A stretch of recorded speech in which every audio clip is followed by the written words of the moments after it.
Paquet, bonjour. Alors ce matin, vous venez de Suisse, nos amis suisses voisins. Vous êtes l'un des dégustateurs de ce concours international du Gamay. Déjà de venir de Suisse pour déguster du Gamay, c'est un bonheur pour vous? Ah ben oui, parce que c'est un cépage qu'on a connu aussi en Suisse, qu'on connaît bien. C'est un cépage aussi, je dirais, par le suivi des temps modernes qui nous intéressent, l'évolution du Gamay. On revient à des valeurs, je dirais, vineuses. Et ça, on y tient beaucoup. Il y a aussi une expression du terroir qui est intéressante, de venir déguster ailleurs des vins d'autres pays, c'est comme très intéressant. Pour nous, on est aussi un petit peu les ambassadeurs de notre pays, bien sûr.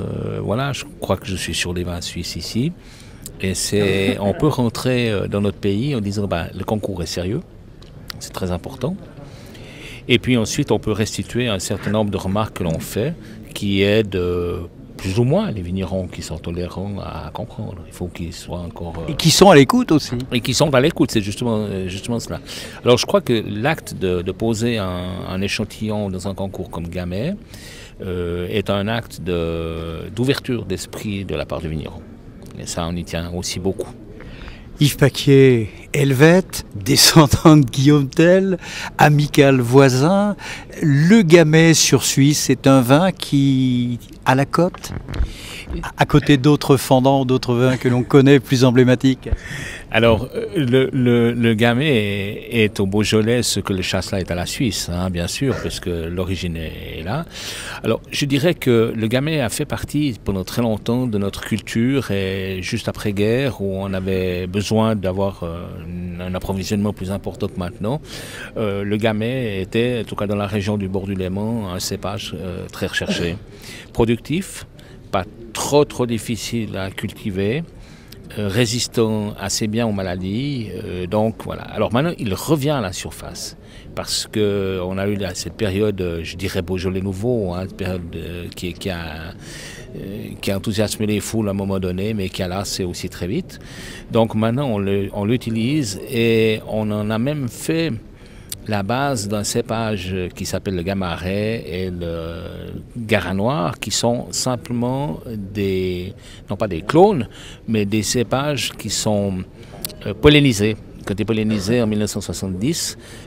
Et sur cette base de Gamay et de Reichenstein généralement, eh bien, on a vu que même le Gamaret, on peut faire des échanges culturels entre le Beaujolais et nous, entre Gamay et Gamaret ou Gamaret et Gamay.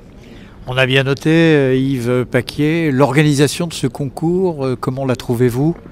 Alors, je la trouve parfaite. Évidemment, je suis aussi organisateur de concours et je fais pas mal de concours dans l'année. Je crois que je vous ai déjà vu au CETCEP à Bourg-en-Bresse. Exactement, je suis le responsable technique des CETCEP.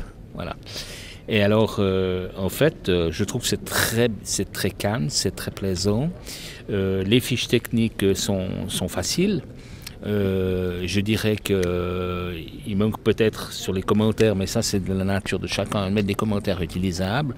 Un concours, on sait que si un gars a gagné une médaille d'or, il ne va pas téléphoner pour savoir pourquoi il a gagné, mais s'il en a point, il veut savoir pourquoi.